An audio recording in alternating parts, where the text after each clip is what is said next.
Hello, hello. Zusammen. Hoi Sean. Und hallo YouTube. Hallo Twitch. Der Nico ist ein bisschen müde vom Wochenende. Hallo zusammen. Ich hoffe, euch geht es allen gut und ihr habt können einschalten. Es ist ja doch sehr heiß draussen. Ich verstehe also jeden, der lieber jetzt gerade irgendwo aus der Sonne liegt oder irgendwo in ein kaltes Wasser springt. Ja, wir sind hier mit dem Gaming-Podcast, der Gaming News. Jeden Montag machen wir die ja eigentlich ich und Steffi. Heute aber ich und der Sean. Sean, merci vielmals, dass du dabei hast können einspringen. Der Steffi geht es nicht so gut. Ihre gute Besserung hier. Steffi, schau zu dir, wir brauchen dich noch. Gell? Also. Ja, wir haben heute sehr viele spannende Themen. Wir haben sehr viele neue Games, die wir schnell anschneiden. Unter anderem erzähle ich dann erzählen, um was es alles geht. Ich tue gleich noch schnell von Anfang an erzählen, das ist ein Podcast. Das heisst, wir schauen auf eure Nachrichten im Chat, gehen aber nicht darauf ein, sondern gehen erst am Schluss darauf ein. Ihr könnt aber Fragen stellen, wenn ihr Fragen habt. Ihr könnt eure Meinung in den Chat schreiben. Am Schluss vom Podcast werden wir darüber reden. Und ich hoffe jetzt einfach, dass technisch alles funktioniert, dass man mich hört, dass man den Sean hört. Ich weiss es halt jetzt nicht, gell? Könnte sein, dass es nicht so ist. Wir hoffen es jetzt eigentlich schon. Ich würde es auch sagen, ja. Genau. Jetzt brauche ich noch ganz schnell ein Minütchen und nachher können wir eigentlich podcastmäßig anfangen. So, jetzt noch schnell.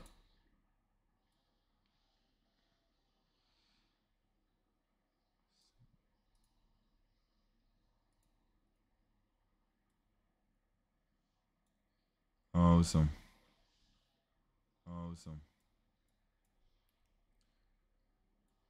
Sean, sag irgendetwas bitte. Ich muss schnell testen, ob man dich hört. Test 1, 2, 3, 4, 5, 6, 7, 8, 9, 10. Ja, perfekt. Super. Super, merci. Yes, es ist gut, dass nur 4 Leute zuschauen. Dann kann ich noch so Zeug machen. Also. Gut. Ich würde sagen, dann legen wir los mit dem Podcast in 3, 2, 1. Hallo liebe Gamerinnen und Gamer, wir sind wieder da mit dem Buff Crit Loot Podcast und es freut uns mega, dass ihr auch wieder dabei seid. Wir haben sehr viele spannende Themen, unter anderem Gamescom. Und heute dabei ist der Sean. Hallo zusammen. Ich würde sagen, wir starten direkt rein. Viel Spaß. Gut. Sean, jetzt habe ich vernommen, dass du noch gerade ein bisschen leislich bist. Das wollen wir natürlich nicht, auch nicht auf dem Podcast. Tun wir dich noch ein bisschen rauf. Hört ihr mich besser jetzt? So, ich glaube, jetzt ist es besser, ja.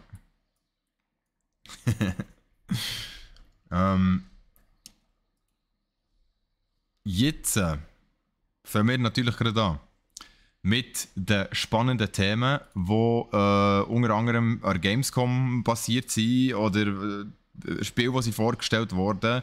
Wir haben natürlich ein paar von unseren Leuten von Brach.ch an der Gamescom gehabt. Sean, du warst einer von denen gewesen. Ich würde sagen, wir schnurren zuerst schnell ein bisschen über die Games, die vorgestellt wurden. Und nachher gibst du uns noch eine kleine quasi Zusammenfassung, wie es für dich so war auf der Gamescom. Und nachher haben wir wie immer auch noch unsere Loot-Themen. Wer hat sich etwas Neues besorgt? Und wer hat sich ein neues Game besucht da? Gut, wir fangen gerade an mit einem von den Games, der vorgestellt ist worden auf der Gamescom. Und zwar ist das Lies of P. Das ist ein Game, und ich habe mit dem Sean vorher schon darüber diskutiert. Es geht in diesem Game um Pinocchio. Und es ist sehr lustig, wenn man es zuerst mal hört. Aber wenn man nachher sich mal den Trailer anschaut von diesem Game und sich nachher auch mal ein bisschen damit auseinandersetzt, dass sie tatsächlich die Story genommen haben von Pinocchio und sie in ein Game umgewandelt haben, das doch extrem schön aussieht, schon, muss ich sagen. Es ist doch ein sehr schön gemachtes Game. Es ist von mir aus gesehen grafisch enorm ansprechend. Ja, kann man wirklich so sagen. Spielt in der viktorianischen Zeit, würde ich sagen. So, natürlich ist sehr viel einfach auch Fantasy und ja, ein bisschen dazu Steampunk, oder auch? Ja, genau, Steampunk, genau. So wie Bioshock damals, oder? So ein bisschen der Vibe. Ja, schon mega gefesselt. Das stimmt. Bioshock-Welt. Das stimmt. Und ja, man ist der Protagonist, man ist der Pinocchio, oder besser gesagt der Pi, wo aber jetzt auf den ersten Blick her nicht aus Holz besteht, aber auf jeden Fall ein Android ist, weil einer von seinen Armen ist bestimmte Maschine, also eine Prothese, wo aber gebaut ist worden zum Kämpfen, weil er kann dort diverse Waffen anschnallen und es modifizieren. Wie viel von ihm das wirklich Puppe ist oder Holzpuppe ist, kann ich jetzt noch nicht sagen. Für das habe ich mich noch zu wenig reingefuchst, aber mir hat halt schon der Trailer überzeugt und das Gameplay, das ich gesehen habe, hat sehr, sehr nice ausgesehen. Ist sicher ein Singleplayer, wo man sich Zeit kann nehmen kann, den durchzuspielen. Ist auch storymäßig sehr interessant. Natürlich ist nichts bahnbrechend Neues, aber ich finde die Idee dahinter, dass man ein Märchen, ich würde sagen, das ist ein Märchen schon, oder? Mit dem Pinocchio. Dass man ein Märchen nimmt und daraus quasi ein RPG macht, finde ich eigentlich mega nice. Und ich glaube, sie haben sich auch Artwork-technisch extrem Mühe gegeben. Ja, schon, wäre das ein Game, das du spielen würdest? Ich persönlich wahrscheinlich weniger vielleicht mal anspielen. Würdest du es mal anspielen? Aber, okay. Ja, es hat ja 3 Awards bekommen an der Gamescom. Also ist sicher mal ein vielversprechender Titel. Und ich sage, es heisst nicht Lives of P, sondern Lies of P. He? Vielleicht auch noch schnell korrigieren. Macht auch mehr Sinn, weil der Pinocchio ja immer lügt. Ja, aber die langen Nase haben wir noch nicht gesehen.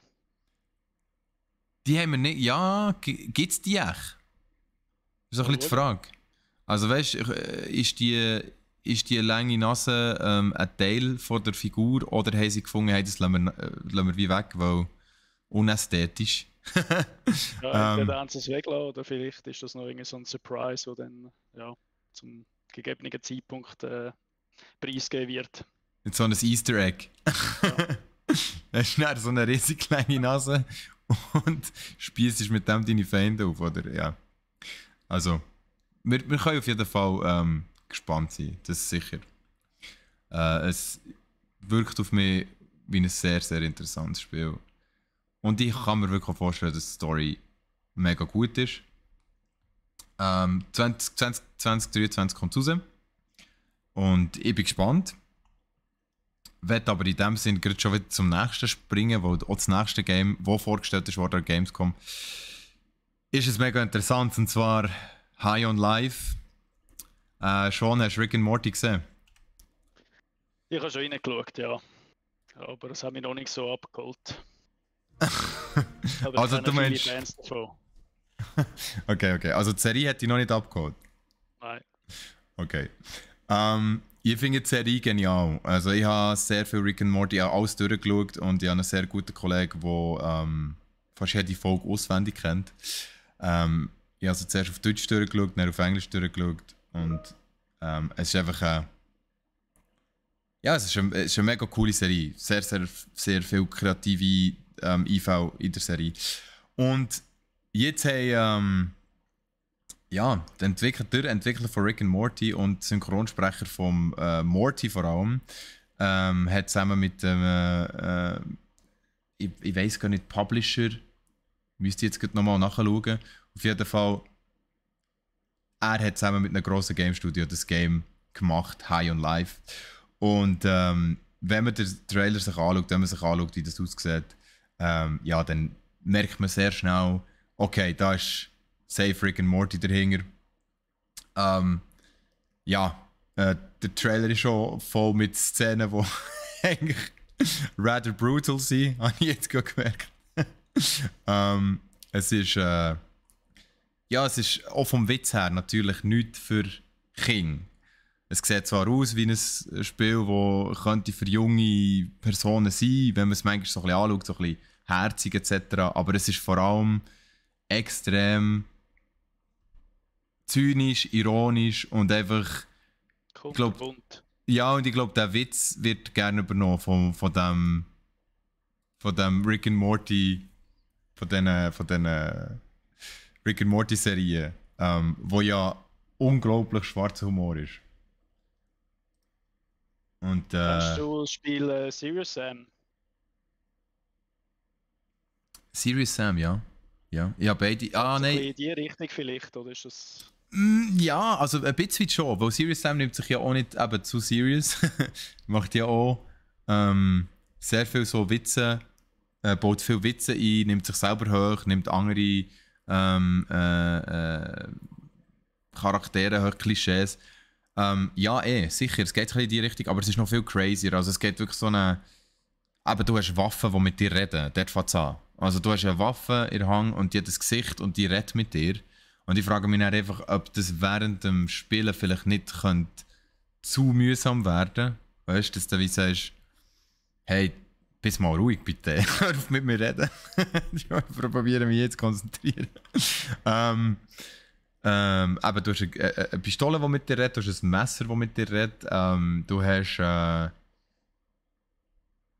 ja, du hast mega viel Craziness in dem ganzen Ding und die Gegner sind, ja, wenn man es ein bisschen anschaut, sieht man sehr Parallelen zu den Insektenmenschen in Rick and Morty. Also es gibt viel so Parallelen, es ist auch in Space, es ist einfach sehr abgedreht, aber auch sehr, sieht sehr unterhaltsam aus. Also sicher etwas, wo ich mir irgendwann werde holen und spielen, aber ist jetzt nicht meine erste Wahl, aber es sieht crazy aus. Also es sieht schon so aus, als würde es irgendwo durch auch einen guten Fun-Factor haben. Von dem her, High on Life, eben schon der Name, sagt es, dass man auch, ja, dass vielleicht die Entwickler nicht immer ganz sauber waren, was sie gemacht haben. Ja, von dem her, das könnte auf jeden Fall ein lustiges Game sein. Ja, springen wir zum nächsten schon. Du hast ein weiteres Game für uns, oder? Ja, das Alone in the Dark. Also die es kennen, das ist ein Spiel, das ist jetzt etwa 30 Jahre her, ja. 1992 ist das Spiel rausgekommen auf dem PC oder respektive auf dem DOS. Vom Buchautor H.P. Lovecraft. Oh. Für die, wo das ein Begriff ist. Der hat auch die Call of Cthulhu-Reihe geschrieben gehabt. Ja. Das Spiel ist auch das Spiel rausgekommen, so im Pen-and-Paper-Stil. Ja. Und ja, man muss aber sagen, das erste Alone in the Dark hat eigentlich noch relativ gute Kritik bekommen. Und die nachfolgenden Alone in the Dark sind dann halt nicht mehr so gut gewesen. Mhm.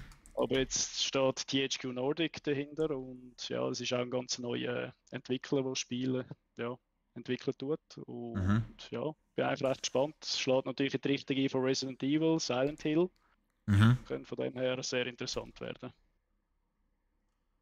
Okay, also das heisst, was müssen sich die Zuschauer oder was müssen sich die Zuhörer unter dem vorstellen schon? Also, ein Horror-Game in den 20er Jahren. In den 20er Jahren, okay. Ja, und ich glaube, viele Film- und Game-Titel in dieser Zeit sind eigentlich noch recht interessant und hat es jetzt ja, auch schon länger nicht mehr gegeben.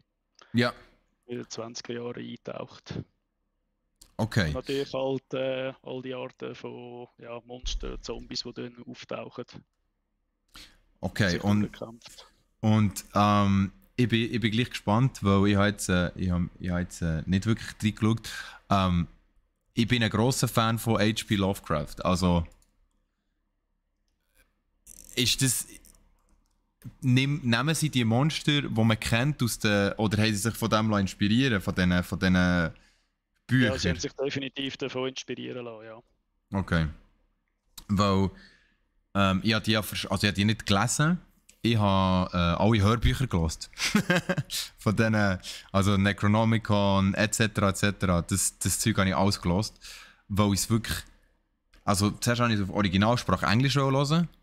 Dann habe ich gemerkt, nein, keine Chance. Also selbst der Native Speaker hat auch eine Mühe bei Lovecraft-Büchern mitzukommen. Wegen dem Dialekt. Nein, wegen der Art, wie er schreibt. Er schreibt so. Wie soll ich sagen, so, es geht so tief, seine Grammatik geht so weit und er braucht halt Begriffe, wo das sonst Aber vorher noch zuerst nie gehört nachschlagen hast. müsstest du im Duden. Ja, genau. Und darum habe ich es auf Deutsch gelassen. Und H.P. Lovecraft, also, hat mir auseinandergenommen, wie gut das der Deutsch schreibt. Das ist wirklich super.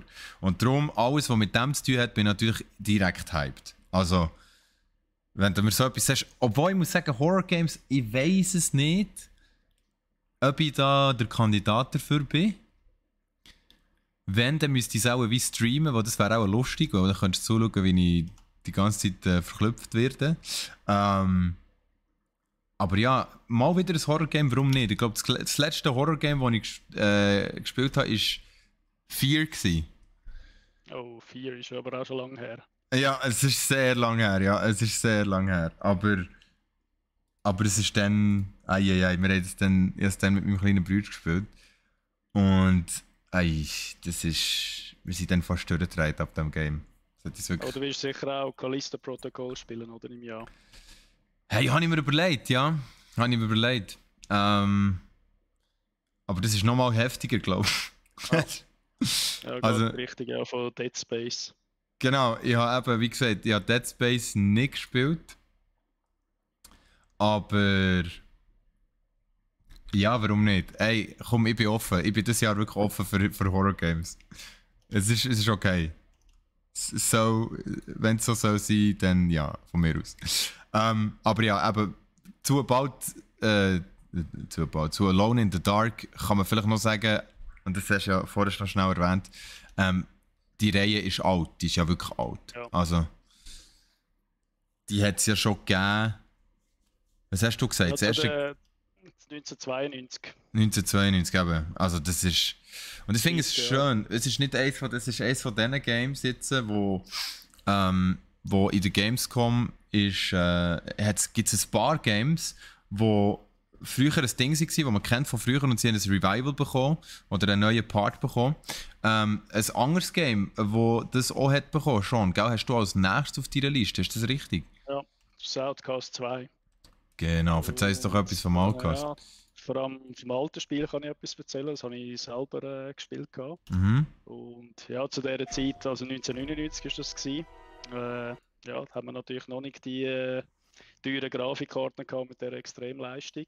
Mhm. Das war speziell gewesen, muss man sagen. Die Grafik, also die Engine, oder einfach wie die aufgebaut war, Voxel-Grafik hat die geheißen. Voxel Engine, die ist sehr rechenintensiv gewesen, aber prozessorseitig. Also du Ja. hast wirklich einen schnellen Rechner gebraucht gehabt. Damals hatte ich glaube ich ein Pentium 3 gehabt mit 500 MHz und dann Ja. ist es relativ flüssig gelaufen. Die Grafikkarte hast nicht so eine starke gebraucht. Ja. Und die Engine hat auch zugelassen, dass du extreme Weitsicht gehabt hast, was ja für die Zeit noch nicht so üblich war in dem Spiel, dass man enorm weit sieht.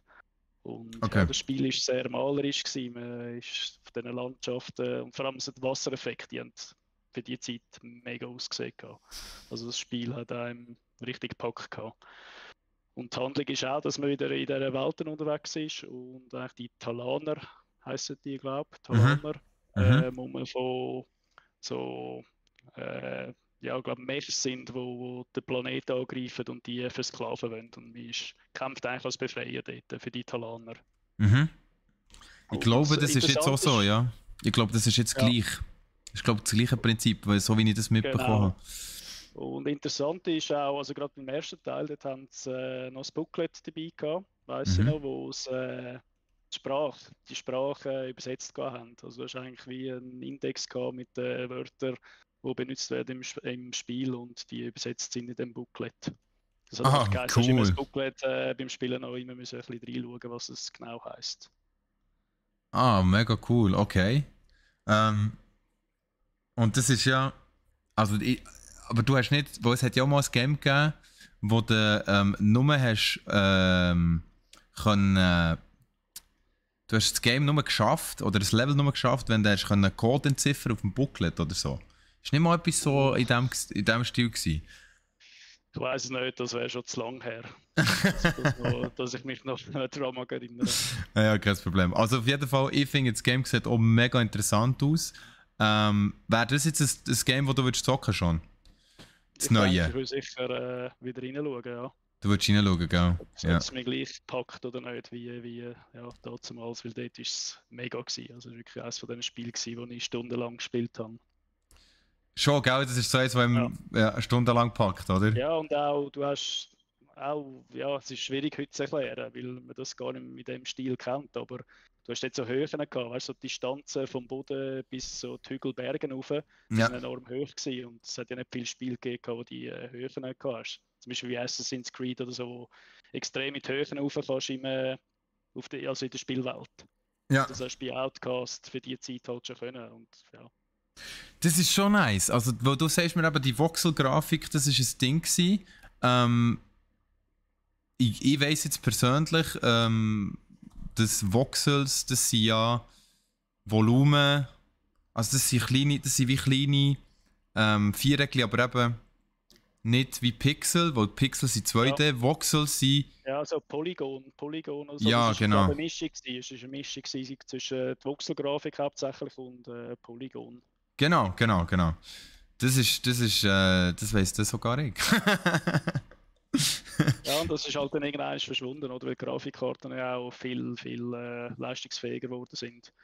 Ja, Und natürlich. Die Prozessleistung hat es halt extrem gekostet. Damals hast du ja, über die 500 MHz gehabt, 600 MHz halt in diesem Bereich. Und dementsprechend ist auch die Auflösung halt sehr niedrig gewesen. Also die höchste Auflösung, die du wählen hast können, ist um die 500, irgendetwas 548, ich weiß nicht mehr die genaue Bezeichnung. Ah, okay. Also eigentlich sehr tief, wenn du es mit den heutigen Auflösungen vergleichst. Krass. Aber man hat es ja nicht anders gekannt. Ja, natürlich nicht. Und du hast gleich, wenn du heute den Trailer anschaust, hast du schon ein bisschen... Hast du ein bisschen Nostalgie oder gar nicht? Es sieht so different aus, dass du sagst, ja gut, das ist nicht mehr wie das Game von damals.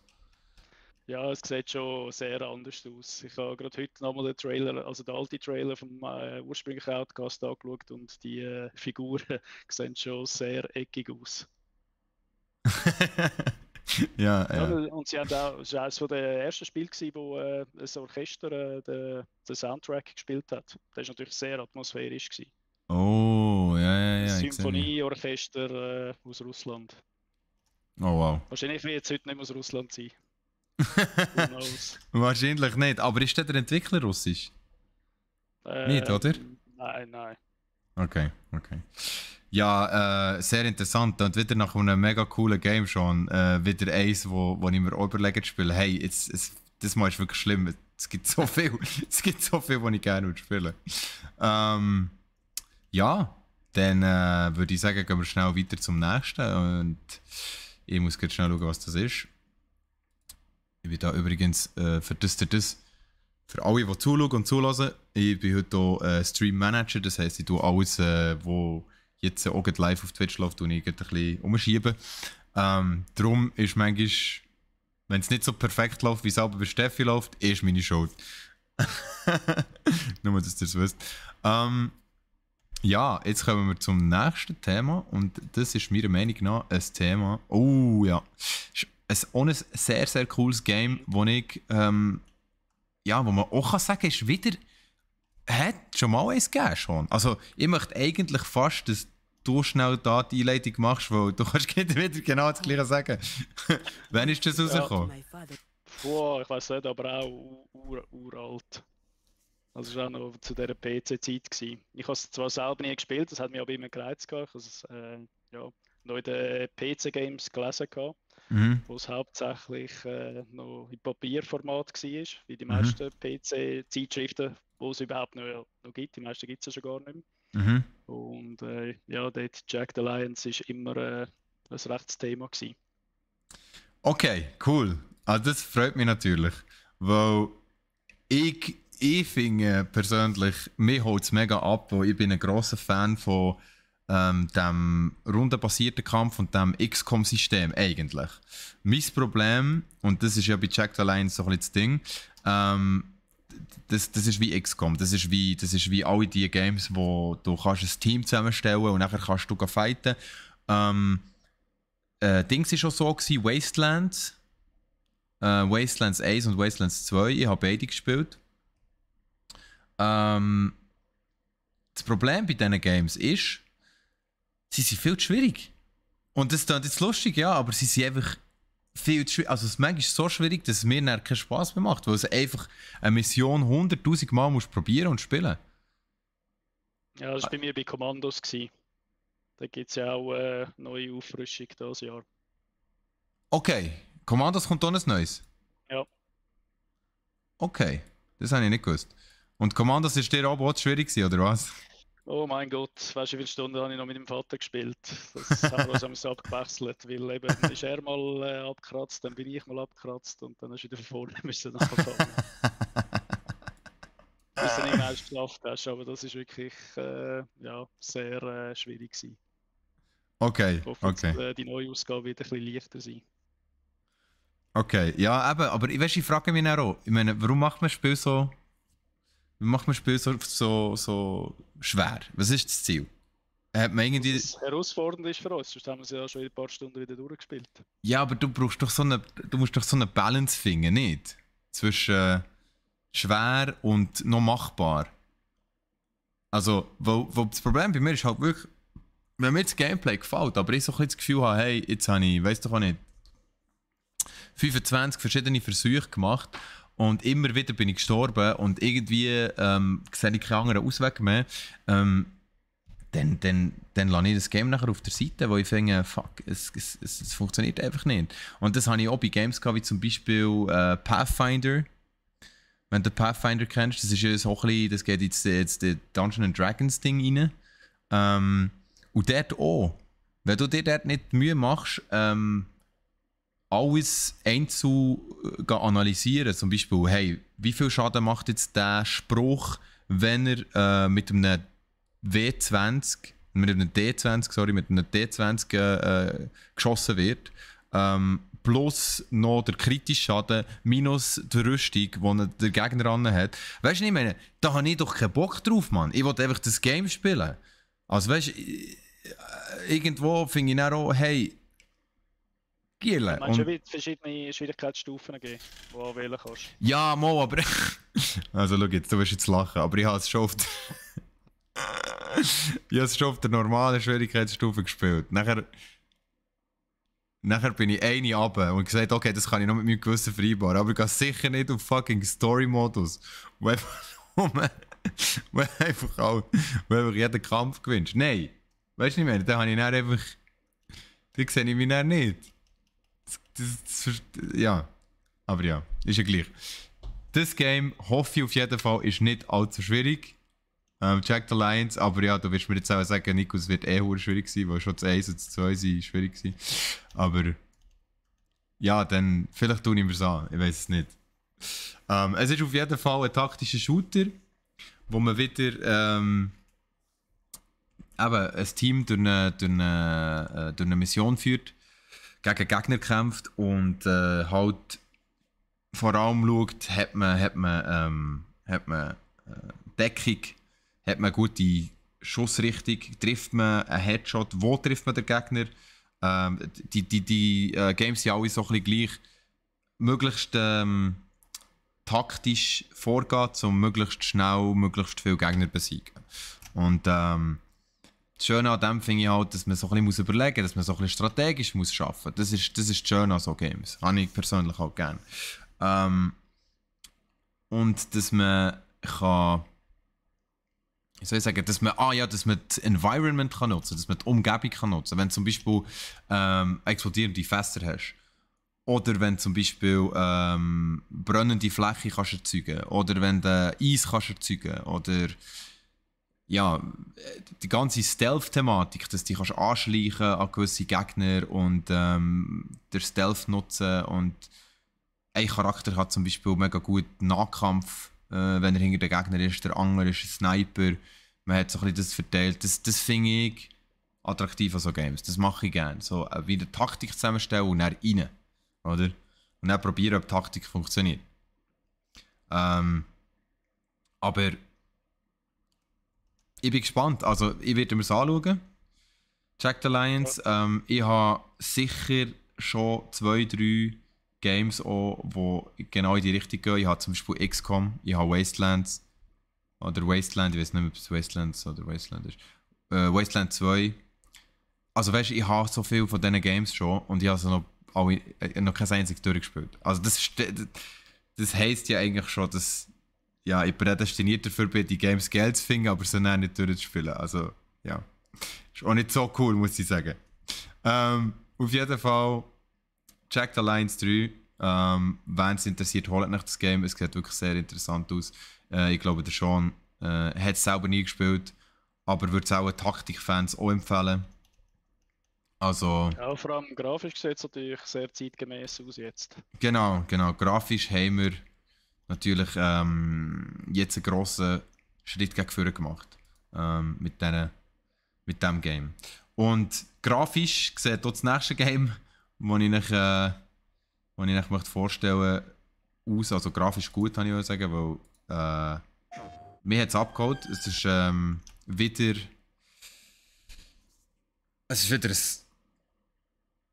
es sieht wieder Hammer aus, es ist wieder ein Hammer-Setting, es holt mich direkt ab, es ist wieder in dem viktorianischen Zeitalter, altes England, nein, altes Frankreich auch sogar.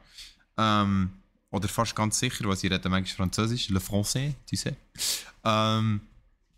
Und es geht um eine Puppe, also ein Mannequin, sagt man dem, oder schon? Weißt du, was Mannequin ist? Ein Mannequin oder Mannequin? Ja, also ein Mannequin meine ich, sorry. Ja, wir müssen es schon richtig sagen, du hast schon recht. Sorry, Mr.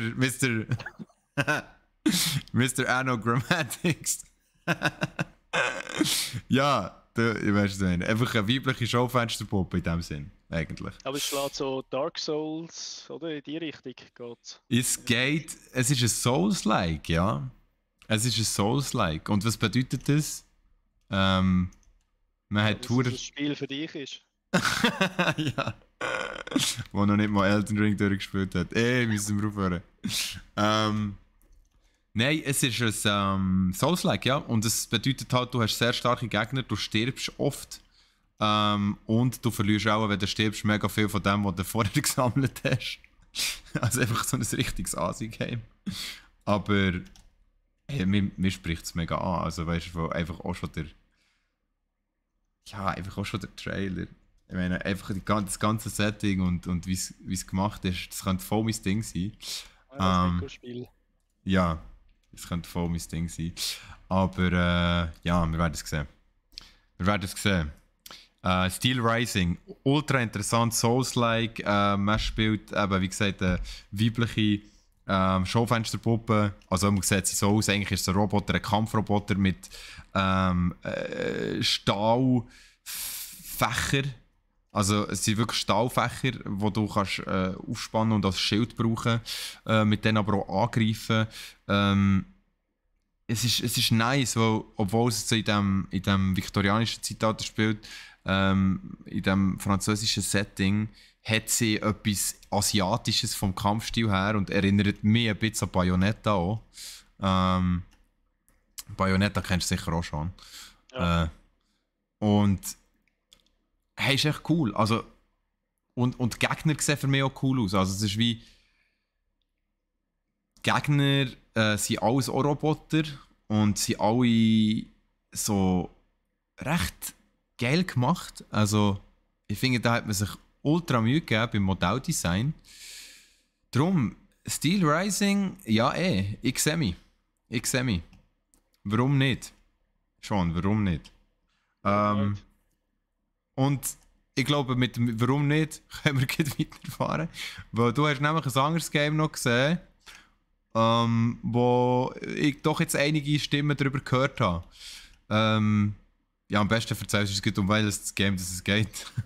Ja, da handelt es sich um Dead Island 2. Genau. Ja, das ist jetzt angekündigt worden. Ist eigentlich schon 2014 mal angekündigt worden. Da hat es einen rechten Trailer, also der Trailer ist dort rausgekommen und hat recht für einen Hype gesorgt, weil der sehr amüsant war. Apropos ist der Trailer von 2014 kopiert worden vom Goat Simulator. Oder Goat Simulator heißt er. Also Goat Simulator 3 meine ich. Ja, Die ja. Ja, das stimmt. Ist eine parodisch. Oder? Ja, parodisch, ja, kannst du sagen, ja. Oder, oder eine Karikatur davon, ja, so ein bisschen so, ja. Genau, haben die so den Trailer rausgebracht, wie der detaillierende Trailer von 2014. Ja, und der Publisher ist ja Deep Silver und die sind halt mit dem Produkt unzufrieden gewesen. Jager Interactive oder Jager Software, bin mir nicht mehr sicher, wie die heißen, das ist ein Studio in Berlin. Die haben schon Spec Ops rausgebracht gehabt. Spec Ops 2 und der Titel war eigentlich relativ erfolgreich gewesen, aber mit dem Dead Island 2 ist man nicht zufrieden gewesen. Dann haben sie es nochmal übergeben an ein anderes Studio, dort sind sie auch unzufrieden gewesen und jetzt 2018 haben sie ein neues Studio gefunden, das das Spiel jetzt von Grund auf neu entwickelt tut. Und das ist so ein bisschen, sagen wir mal, ja, auch eine Überraschung an der Gamescom, dass der Titel jetzt angekündigt worden ist. Weil sie eben so viele Verschiebungen hatten, ja? Ja. Und, der erste Teil war ja super erfolgreich gewesen. Also der ist rausgekommen und ja, der hat sich ohne Ende verkauft. Also überall hat es keine Ware in den Läden und haben es überall müssen nachproduzieren. Also es war wirklich ein Hit gewesen, obwohl die Bewertungen nicht mal so grandios sind, aber es ist recht unterhaltsam gewesen für die Leute, auch das Setting halt. Es ist ja nicht so gruselig gewesen, sondern eher so, ja, Ferieninseln und ja, plötzlich kommen Zombies. So ja. Stil, das ja, genau. Abwechslung sorgt. Ja, und jetzt das neue Setting ist auch Zombies, aber in Los Angeles. Also der neue Trailer spielt sich ab in der Nähe von Venice Beach. Ja, kennen wir. Venice Beach, Los Angeles, Kalifornien. Ja. Und kennen wir. Auch wieder das postapokalyptische Zombies, Zombie-Invasion in der Stadt. Aber es sieht für mich auch, also wenn ich den Trailer anschaue, es sieht für mich schon, also weißt du, ich meine, das Zombie-Thema ist mehr als ausgelutscht, über das müssen wir nicht reden. Das habe ich ja mit der Steffi schon ein paar Mal besprochen. Das ist einfach ein Thema, komm jetzt, das kannst jetzt, ja, also das kannst du an die Wand fahren. Man kennt es halt, aber für Fans, die das gerne haben, why not? Genau. Aber es wird wahrscheinlich in meinen Augen wahrscheinlich auch nicht den Hype auslösen, wie es Dead Island 1 rausgekommen ist. Ja, aber ja, sicher interessant, dass jetzt ein zweiter Teil kommt. Das ist relativ überraschend jetzt kommt die Ankündigung, weil man schon gemeint hat, ja, das ist gestorben, das Projekt. Definitiv. Ist ein bisschen wie Serious Sam, wo der Yves auch schon lange drauf hofft. Definitiv. Wenn der Yves zuschaut, Serious Sam kommt, Yves, macht dir keine Sorgen. Ja. Aber Dead Island natürlich ist schon wichtig. Das ist ein Game, also die Brutalität wieder am Durchdrehen hier. Also auch sicher PG 18 plus, ja, PG 18, sehr wichtig. Aber ich kann mir vorstellen, dass es vielleicht so kann man es Koop spielen? Schon, oder? Oh, das wüsste ich jetzt nicht. Okay. Weil das kann ich mir vorstellen, dass das schon noch lustig ist. Und das ist ja das, was bei Dying Light so geil ist. Dying Light fängt ja im Multiplayer mega, weil du dort zusammen kannst Zombies abmetzeln. Ja, ja Ähm, Back 4 Blood ist ja auch so, geht in die Richtung. Ja, kannst du auch Coop spielen. genau. Ähm, und ja, hey, Ja, hey, so Titel sind ja prädestiniert dafür, dass man Coop spielt. Macht aber ja ja, eigentlich am meisten Spaß mit seinen Jungs oder Kolleginnen da rumbölzen und Zombies abschlachten. genau, genau, genau. Darum sage ich,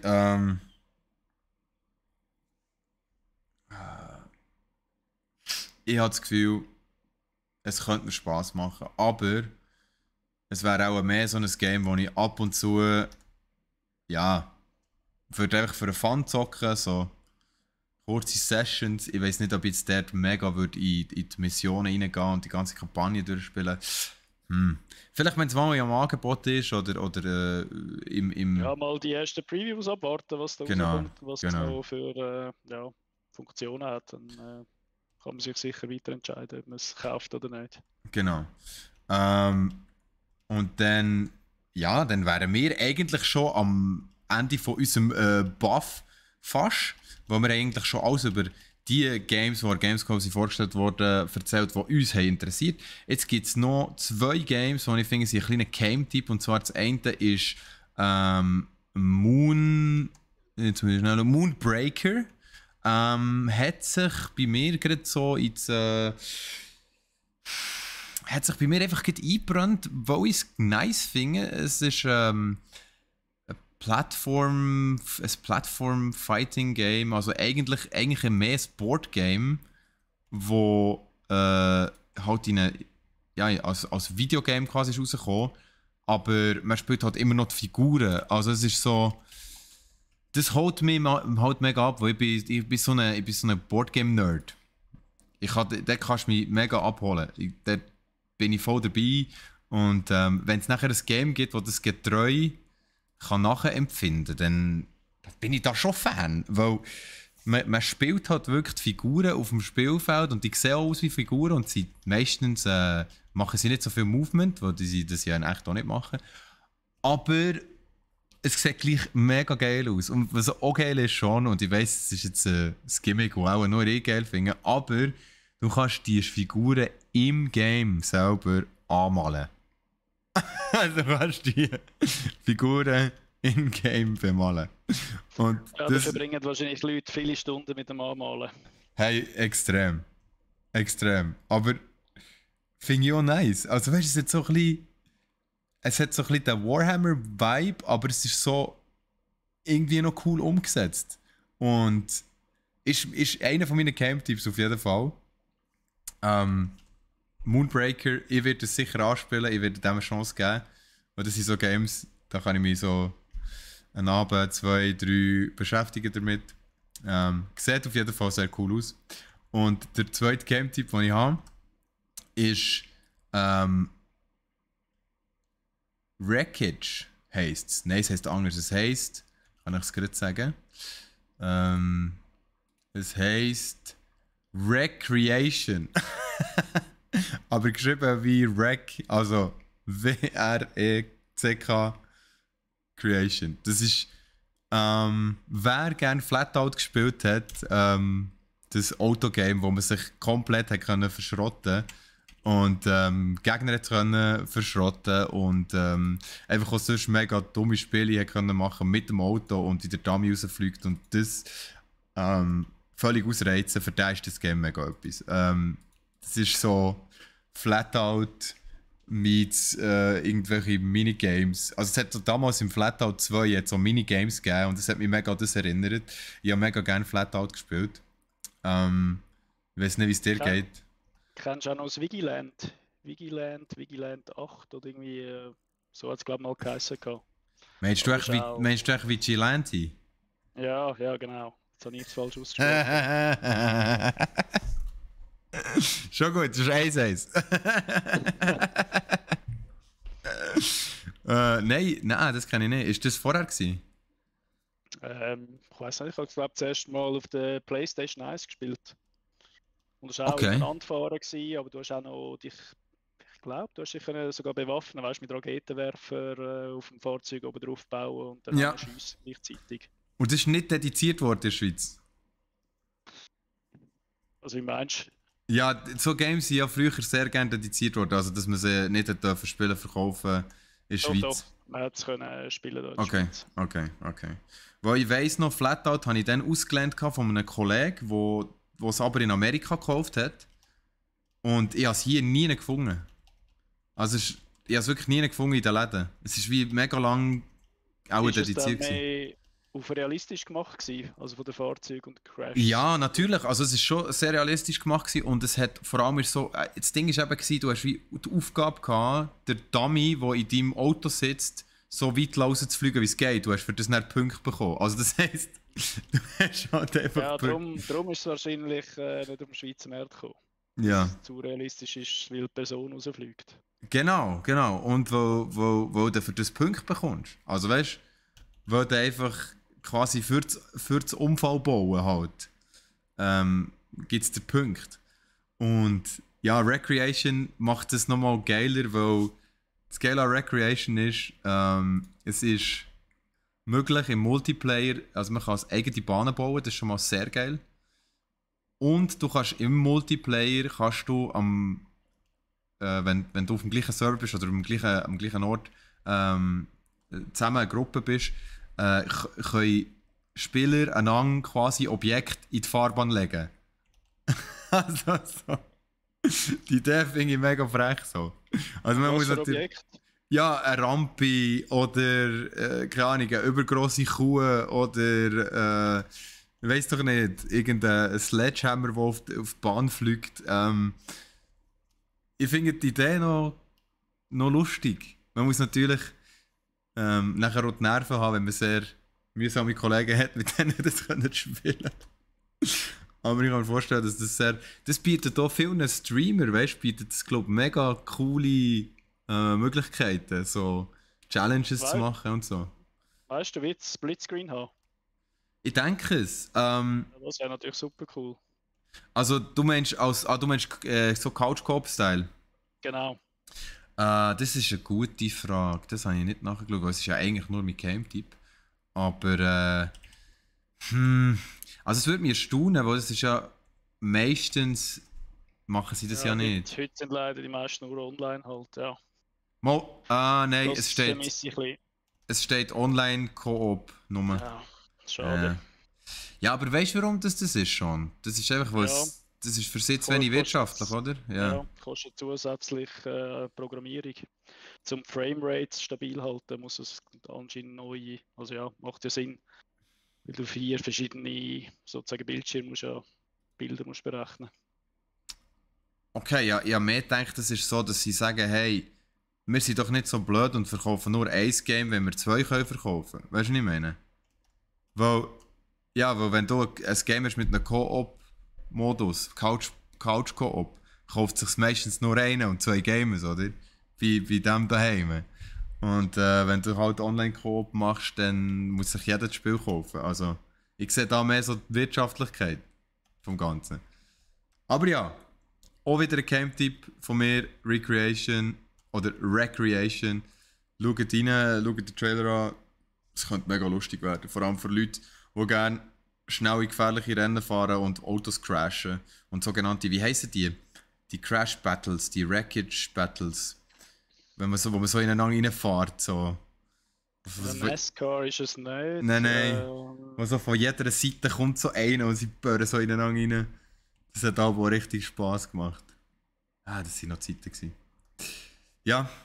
Ja, und mit der nostalgischen Einblick oder Rückblick oder Vorausblick gehen wir doch gerade in unsere kritischen Themen, unser Crit rein.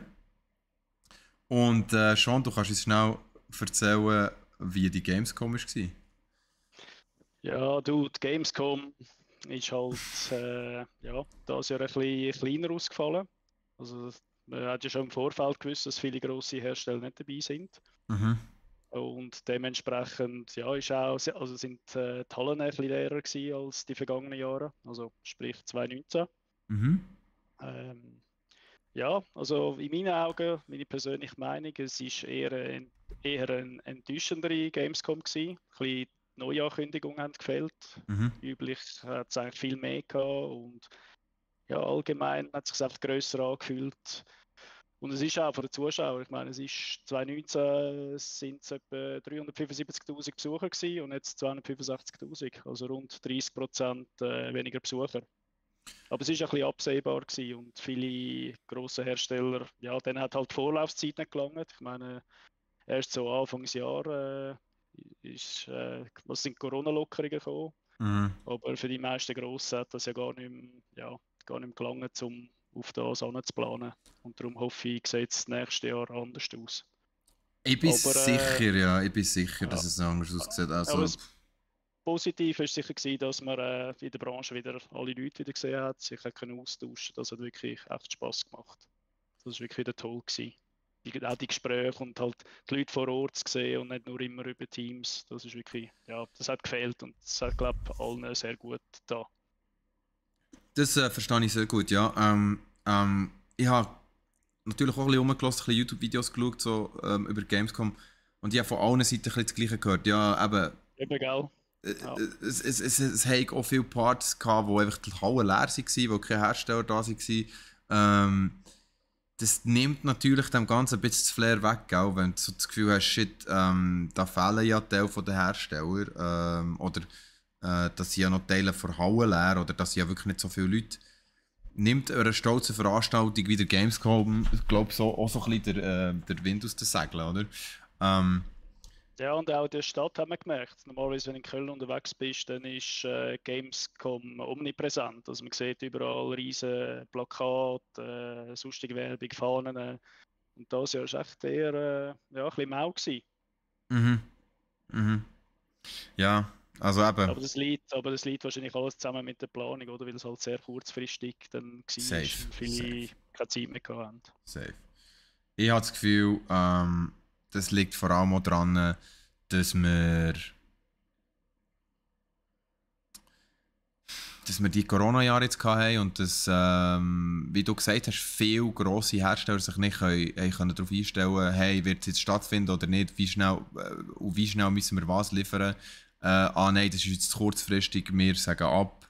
Ähm, ja, das muss man alles können verstehen. Ich hoffe einfach, was ich gehört habe, ist, es hat Leute gegeben, oder es hat auch, wie soll ich sagen, äh, YouTube-Content-Creator gegeben, die ich auch schaue, die gesagt haben, ja, es kann sein, dass sie nächstes Jahr gar nicht mehr stattfindet. So. Ähm, und da habe ich dann die Ohren müssen spitzen und sagen, was, warum soll es jetzt nächstes Jahr nicht mehr stattfinden? Weißt du, so. Ja, es kann natürlich schon passieren, weil viele Hersteller, Publisher wollen natürlich Kosten einsparen und man kann ja vieles heutzutage online machen. Aber ich bin guter Dinge, dass das nächste gleich ist. Vielleicht in abgespeckter Form, vielleicht müssen sie es neu erfinden. Das kann ja immer dazu führen, ja, zu neuen Ideen halt. Mhm. Dass man Gamecoms ein bisschen anders aufzieht. Das gleiche Thema ist ja bei der E3, dort muss sich ja auch etwas tun. Ja, völlig, völlig. Ja. Ja, es ist jetzt, es ist schwierig geworden für die grossen Game Festivals, selbst für die grossen. Es ist,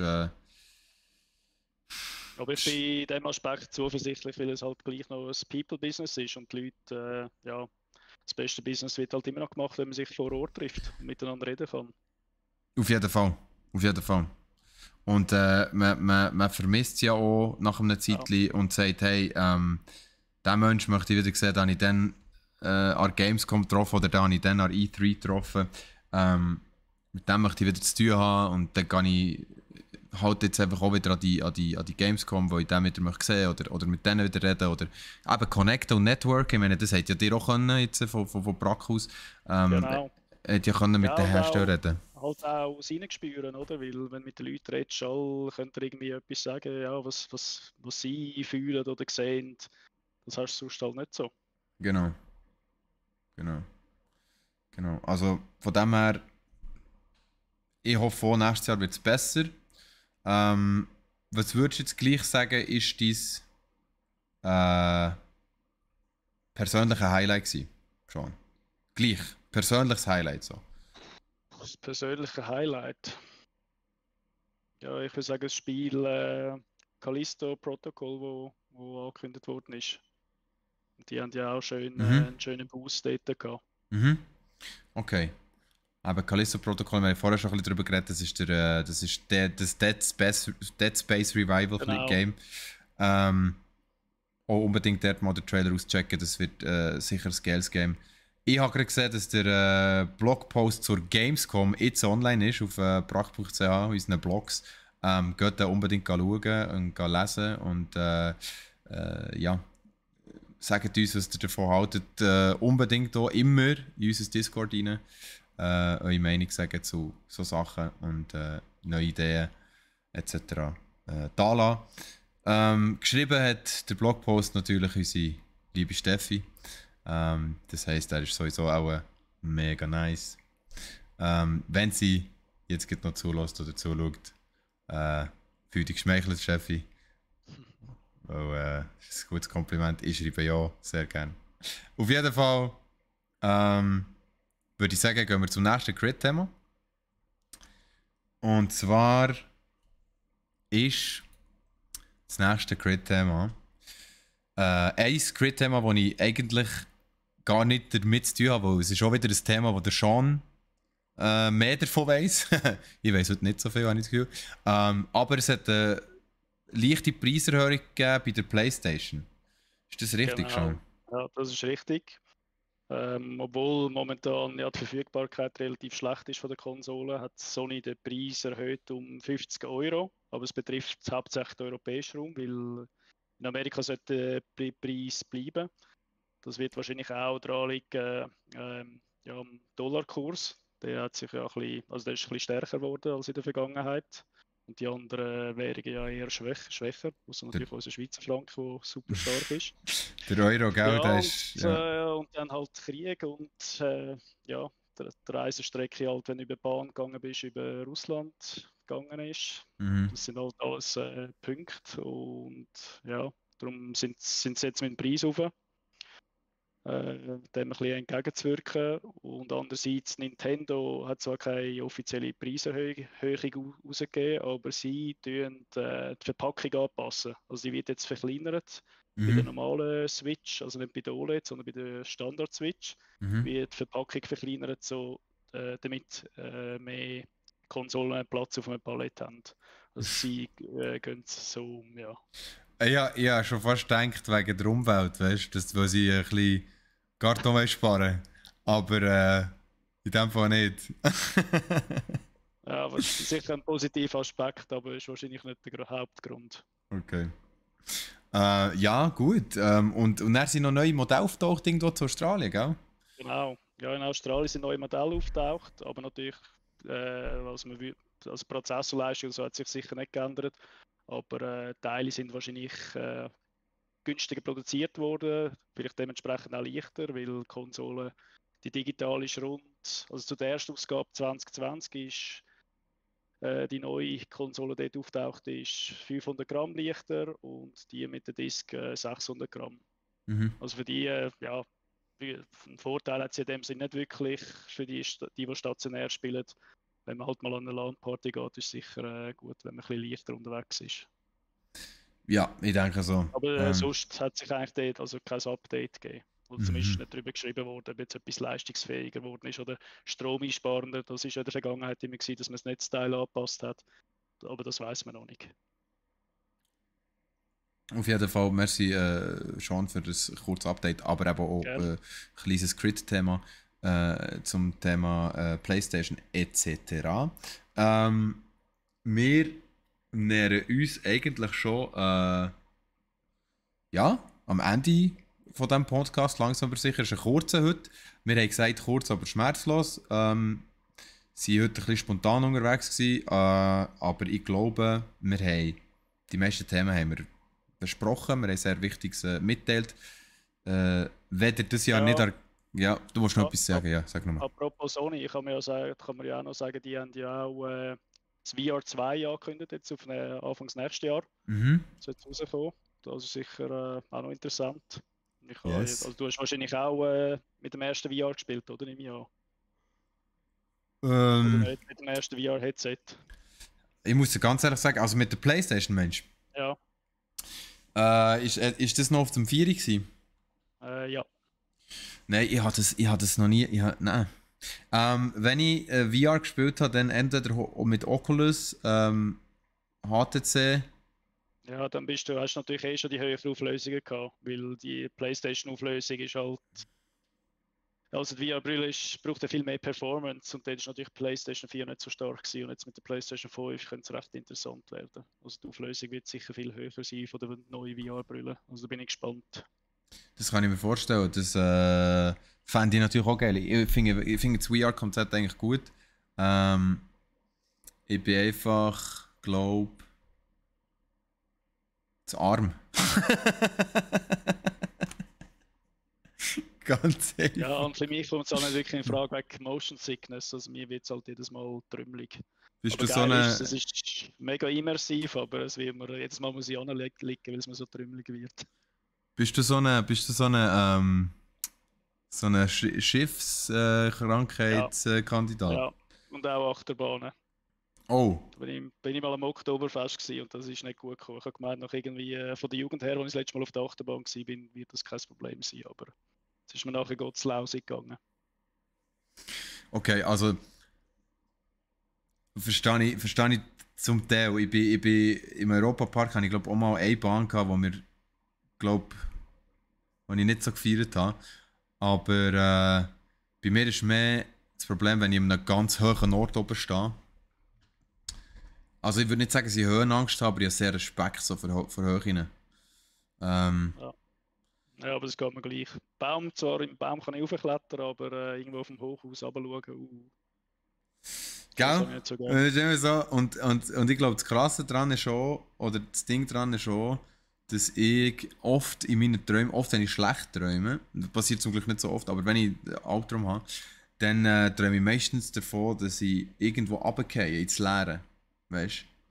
So. Und da habe ich es gut. Ich kann wenigstens, wenn ich irgendwo runtergehe, kann ich mich immer abfangen, indem ich mit den Armen anfange zu flattern und dann kann ich fliegen und gleiten. Was? Also du redest von Liquid Dreaming, du redest von der Beeinflussen von deinem eigenen Traum. Ja, genau. Yes. Das ist natürlich geil. ich, Aber ich habe natürlich immer, ich habe es schlimm, wenn ich dann eben am fliegen oder vom Boden muss fliegen, dann muss ich mega streng flattern. Dann bin ich maximal irgendwie so vielleicht 2 Meter in der Luft und Zombies verfolgen mich. Also das ist alles richtig übel. Und dann packt es dich so halb am Fuß und du musst verdammt stark mit den Armen schlagen, damit du in die Höhe kommst. das schon, bitte sag mir das nicht. Ja, voll. Und das passiert vor allem, wenn ich zu viel Walking Dead oder so geschaut habe. Darum auch die Spiele haben einen grossen Einfluss auf meine Träume.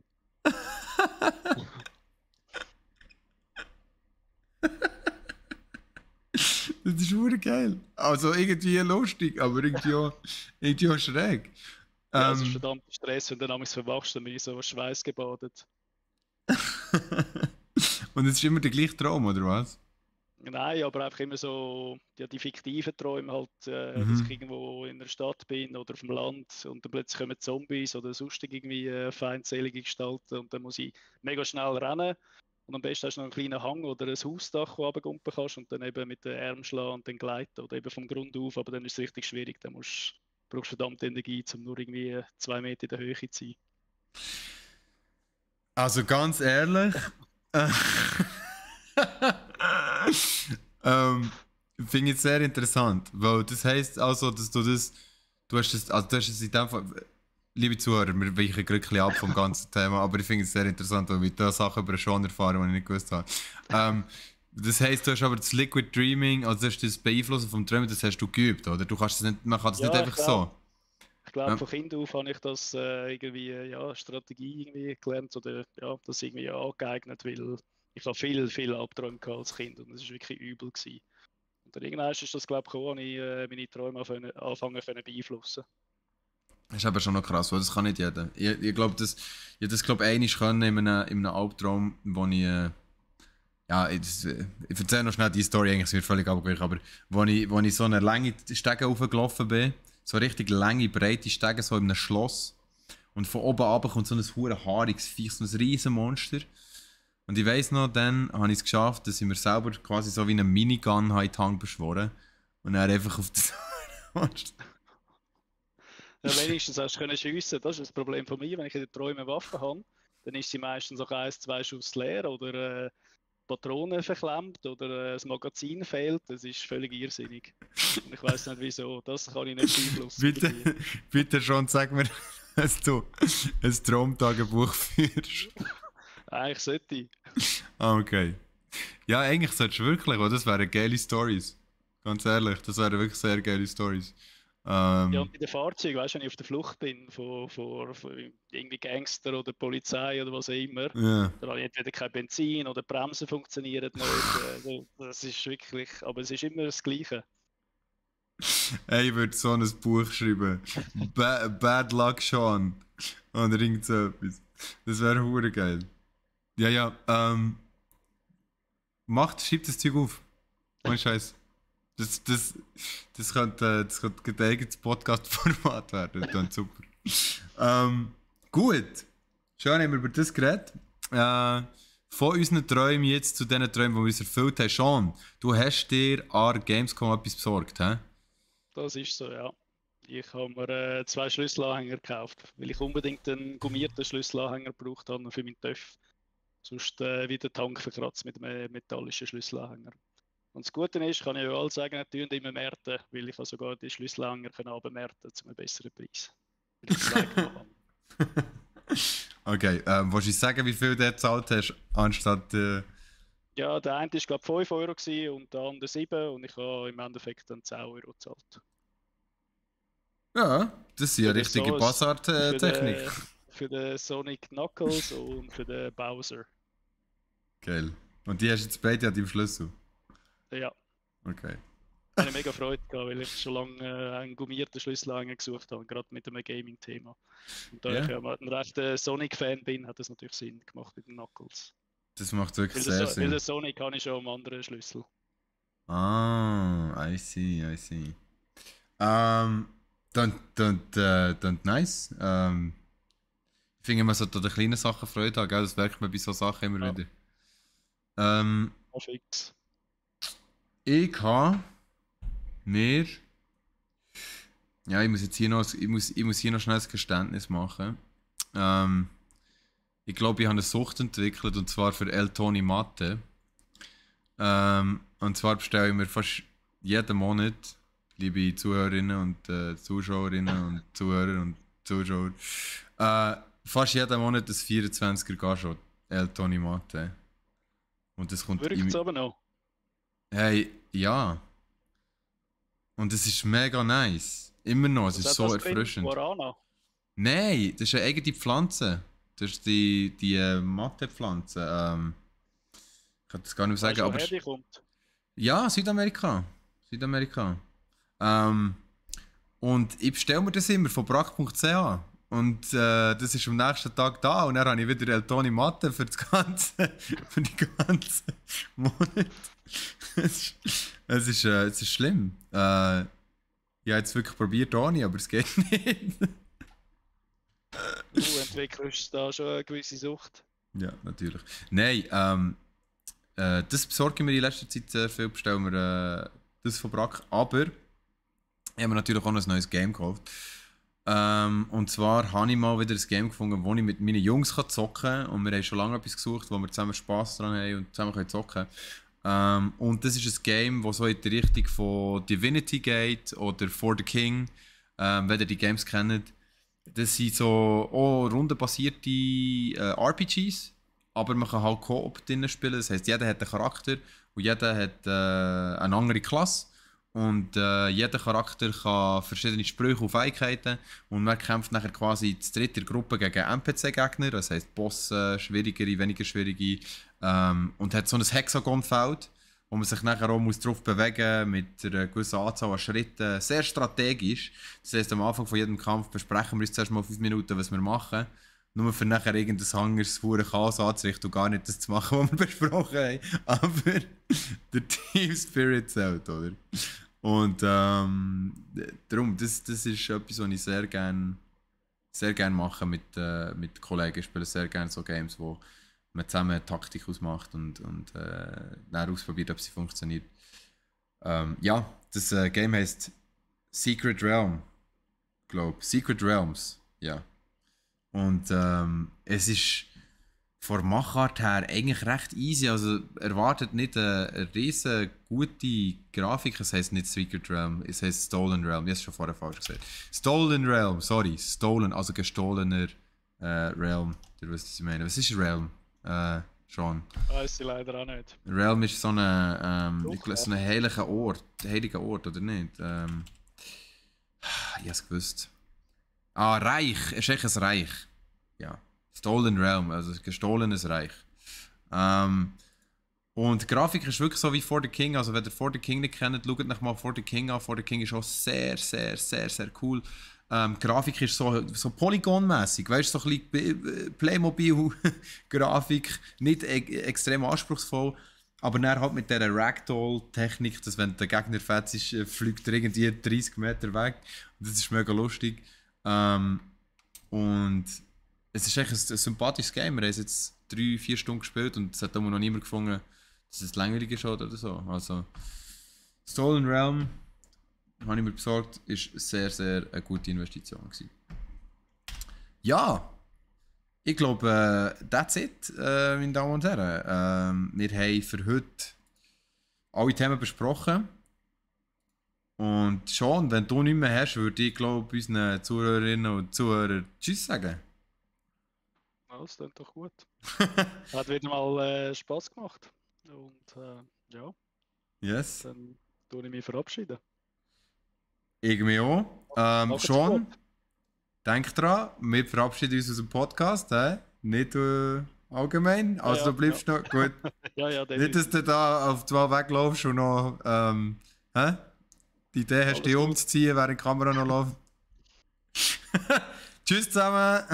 Tschüss zusammen. So, also. Das ist doch jetzt perfekt gewesen. Ich hoffe, die Steffi kann das gut schneiden.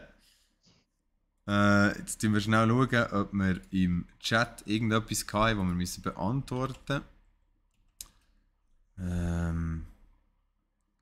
Ich habe da vorher noch 2-3 Sachen gesehen, die geschrieben wurden. Also, vorher haben wir am Anfang noch den Bud Spencer gehabt, oder er heisst sehr ähnlich. Der hat, glaube ich, Hallo gesagt. Und der Mungo hat auch Hallo gesagt, hat uns noch erklärt, dass Voxel, Pixel und Vektoren sind. Merci für die Erklärung. Und das kam von Comanche, dachte ich mal. Das ist auch vom Game. Ist das Game ist das Verlegerstudio Comanche? Was ist das? Comanche sagen wir jetzt nicht. Von Weißt- welchem Spiel? Ja, ich glaube, wir haben dann vom Cast-Out geredet, oder ne? Wie hat es geheißen? Ja, Infogrames ist der Publisher gewesen. Ja, ja. Der Entwickler wüsste ich jetzt nicht mehr. Okay. Aber ja, ist ja gleich. Auf jeden Fall, merci vielmals. Steffi hat reingeschrieben, kurz. Sie war kurz da gewesen, hat eben schnell den Blogpost zur Gamescom gedroppt. Und ist nachher wieder vor sich hergegangen, vor sich her suchen.